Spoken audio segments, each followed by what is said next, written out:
Kelebihan baca surah Al-Ikhlas. Seorang laki-laki jadi imam di zaman Nabi di kampung pendalaman. Hebatnya laki-laki ni, dia pelik pada orang. Dia hanya ingat Fatihah dan Al-Ikhlas. Macam soalan ni. Okey, lelaki ni imam di kampung dia. Ada musalla, ada surau kecil di kampung di Madinah, jauh daripada bandar. Dia hanya ingat Fatihah dan Al-Ikhlas. Lalu dia jadi imam semayang, surah tu dia baca. Faham?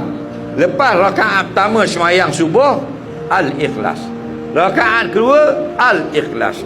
Semayang raya, Al-Ikhlas dua-dua rakaat.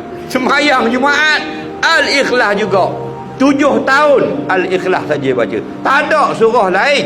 Lalah, jadi orang kampung semua jadi boring tau. Sakit hati tau. Pakat berkumpul nak buang imam ini. Jadi gini, kita pergi ziarah Nabi di Madinah, kita tanya hukum. Okey, ya Rasulullah, di kampung kami seorang imam kampung kami, dia tak ada surah lain dibaca. Ni yang sebab kami mari ni. Sembahyang subuh Al-Ikhlas, sembahyang zuhur Al-Ikhlas, sembahyang maghrib isya Al-Ikhlas, tarawih pun Al-Ikhlas, habis benda semua surah Al-Ikhlas. Tak ada surah lain. Jadi macam mana ni? Kata Nabi, ada saksi atau tidak? Ada, betul. Ada saksi.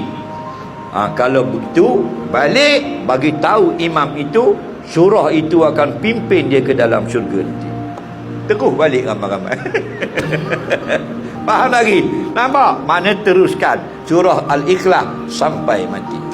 Jangan main-main. Ayat Quran satu huruf saja, kalamullah. Man qara'a harfan min kitabillah falahul hasanah. Siapa baca satu huruf je dari Quran, satu pahala.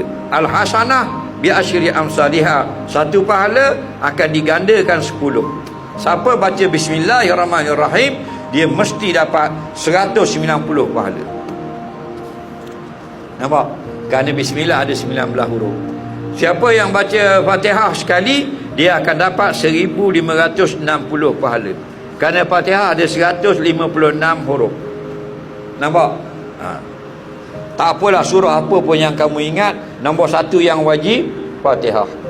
Lain pada Fatihah, fardu kifayah je kita ingat, bukan fardu ain. Nampak? Jadi kalau nak lebih daripada itu, teruskan hafal Quran. Okey, tak ada masalah.